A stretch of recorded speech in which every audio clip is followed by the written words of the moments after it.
Jika engkau melihat seekor semut terpeleset dan jatuh di air, angkat dan tolonglah. Barangkali itu jadi penyebab ampunan bagimu di akhirat. Jika kau jumpai batu kecil di jalan yang bisa mengganggu jalan sesamamu, singkirkan. Barangkali itu bisa menjadi penyebab dipermudahnya jalanmu menuju surga. Jika engkau jumpai anak ayam terpisah dari induknya, ambil dan susulkan ia dengan induknya. Semoga ia menjadi penyebab Allah mengumpulkan dirimu dan keluargamu di surga kelak. Jika engkau bukan seorang yang banyak menguasai ilmu agama, setidaknya ajarkanlah alif bata kepada anak-anakmu. Setidaknya itu bisa menjadi amal jariah untukmu yang tak akan terputus pahalanya meski engkau berada di alam kuburmu. Lebih baik tidak berkomitmen daripada tergores dan menggores luka. Kalau tidak bisa membuat orang jatuh hati dengan kasih sayang, mengapa harus memaksanya untuk jatuh cinta? Karenanya daripada merawat dan membiarkan luka, lebih baik sendiri tapi bahagia.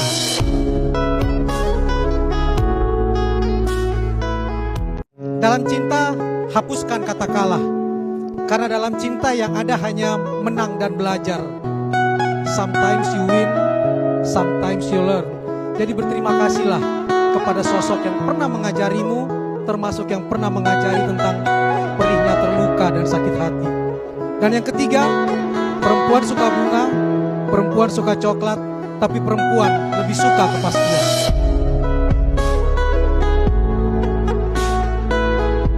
Jangan jadikan aku istrimu jika nanti hanya dengan alasan bosan kamu berpaling pada perempuan lain. Jangan jadikan aku istrimu jika nanti kita tidak bisa berbagi suka dan duka, dan kamu lebih memilih teman perempuanmu untuk bercerita. Kamu harus tahu, meski begitu banyak teman yang siap menampung curahan hatiku, semata kepadamu aku ingin berbagi. Dan aku bukan hanya teman tidurmu yang tidak bisa diajak bercerita sebagai seorang sahabat. Jangan jadikan aku istrimu jika nanti dengan alasan sudah tidak ada kecocokan, kamu memutuskan untuk menceraikanku. Kamu kan tahu betul kita memang berbeda, dan bukan persamaan yang menyatukan kita, tetapi komitmen untuk hidup bersama sebagai keluarga.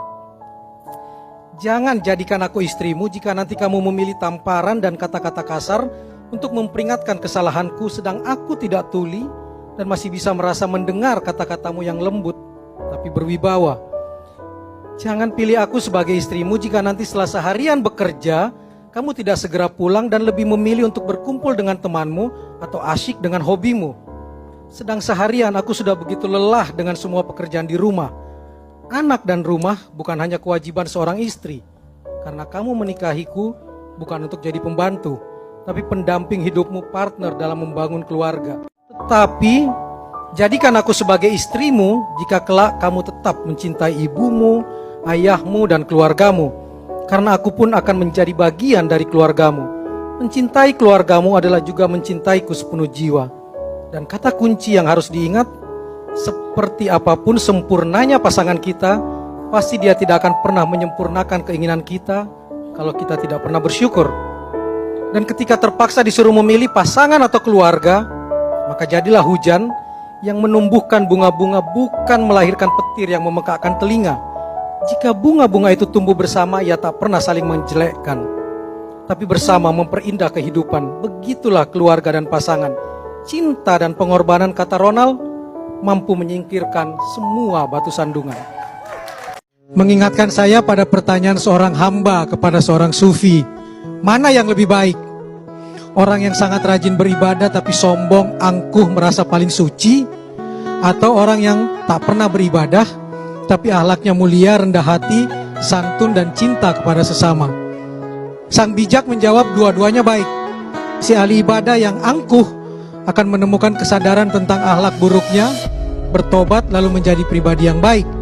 Dan sosok yang kedua, karena kemuliaan budinya Allah kemudian menurunkan hidayah, lalu dia menjadi ahli ibadah yang juga memiliki kerendah hatian.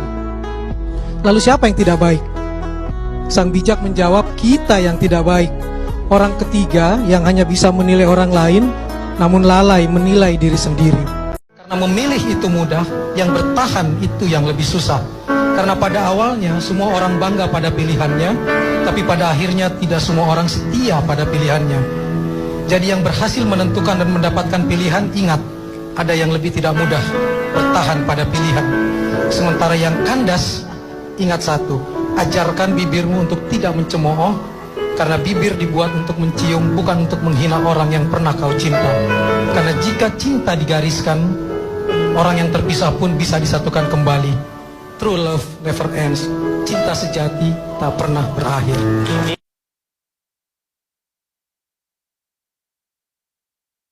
Dan dalam Tejo dan Surti, coba simak liriknya dengan seksama.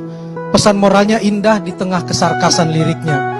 Potret anak remaja negeri ini yang terlindas pengaruh kota dan mencoba mengagungkan seks bebas.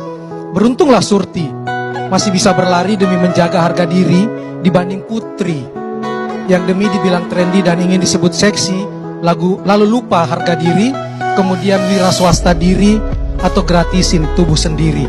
Pesannya kuat, cinta jangan membuatmu menghinakan diri.